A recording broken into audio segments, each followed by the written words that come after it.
하이요, 나연입니다. 자, 오늘 할 얘기는 운동을 매일매일 하면 안 되는 이유, 해야 하는가?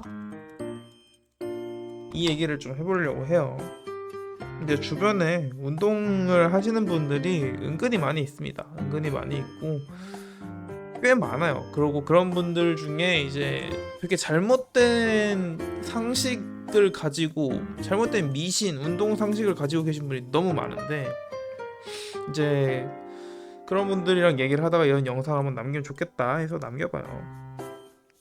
일단 운동은 매일매일 해야 한다라고 말하는 사람들이 있어요. 근데 정말 그 사람이 말하는 운동이 어떤 걸 말하는지 정확하게 알지는 못하지만 일반적으로 매일매일 하면은 좋지 않습니다. 여기서 제가 말하는 운동은 몸의 피로를 누적시켜서 회복을 이제 운동을 하다 보면은 이제 근육도 사용하고 그걸 이제 부하를 주죠. 몸에 부하를 주고 스트레스를 주고 몸에 피로를 준단 말이에요. 그래서 그런 걸 다 통틀어서 그냥 피로라고 할게요. 몸에 피로를 주고 회복이 필요한 그래 몸에 회복이 필요한 피로를 주는 운동을 말합니다. 제가 말하는 운동은 이거예요. 뭐 회복이 필요한 피로를 주는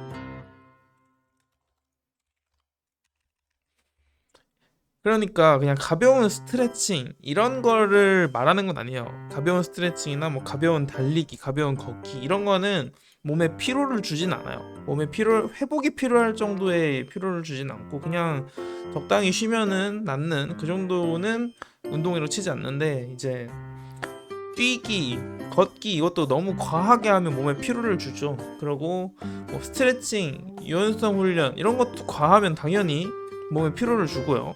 특히 스트레칭은 진짜 과하게 하면 강한 피로를 줍니다.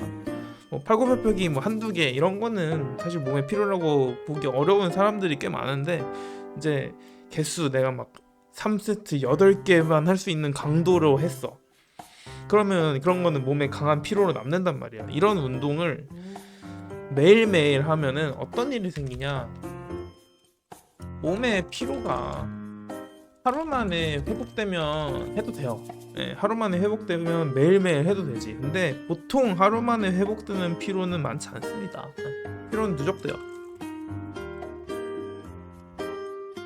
그리고 이건 잘 생각해야 되는 게 우리 몸이 피로를 느끼는 그게 달라요. 피로가 축적되는 양이랑 피로가 회복되는 시간들이 다 다르거든요. 예를 들면은 근육이 있고 뼈가 있고 관절이 있고 뭐 인대, 건, 힘줄 뭐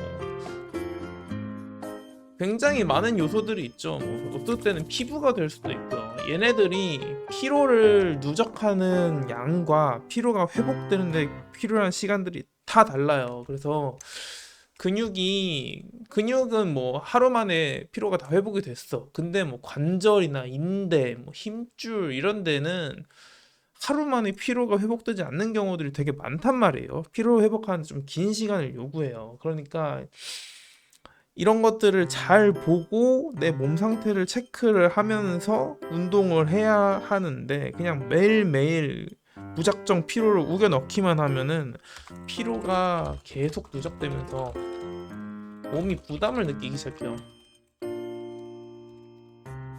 그리고 이렇게 피로가 누적되면은 몸이 회복을 하기 위해 여러 가지 그 사이드 이펙트를 만드는데 일단 뭐 더 많은 잠을 요구할 수도 있고요. 근데 이제 잠을 많이 못 자는 직업 그 사람들은 그만큼 더 많은 스트레스가 쌓이겠지 뭐. 더 많은 식사를 요구할 수도 있고. 그리고 결국 피로가 회복되지 않은 채로 계속 누적만 하다 보면 몸이 견디지 못해요. 그리고 이 피로는 그 몸에만 쌓이는 게 아니고 약간 정신에도 쌓여요. 우리 뇌에도 우리 신경이라 그러죠. 신경에도 스트레스가 쌓인단 말이에요. 피로가 쌓인단 말이에요. 신경에 쌓이는 피로는 이제 사람을 무기력하게 만들고 하기 싫게 만들죠. 정상적인 반응이에요. 하기 싫은 게 이렇게 피로가 쌓이면은 당연히 우리 몸은 우리를 보호하기 위해서 우리 신경들은 하기 싫다라는 생각을 만들게 해요. 그래야 우리 몸이 휴식을 할 거니까.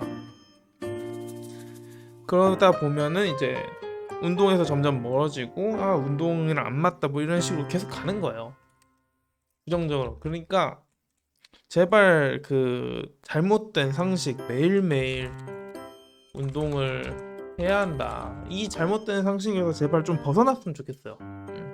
이렇게 말하는 사람이 진짜 많아요. 수두룩 빽빽해. 아닌 사람들도 있지만 이렇게 말하는 사람 너무 많고 이렇게 말하는 사람은 공통점. 공통점. 오래 운동을 지속하기가 조금 힘들어요.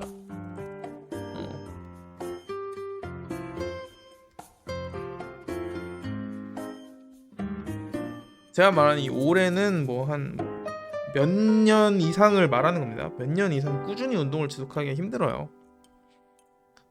당연히 피로가 회복이 안 되면 운동을 할 수가 없기 때문이죠. 무튼 그래서 운동을 할 때 매일매일 운동을 하지 않으면 그러면 어떻게 해야 되냐? 어떻게 해야 되냐면요. 가장 정확한 방법, 가장 완벽한 방법은요. 매일매일 내 몸 상태를 체크해요. 내 몸 상태가 어느 정도일 때 운동을 하면 좋을지를 판단해서 그 정도 회복이 되면 하는 게 좋다.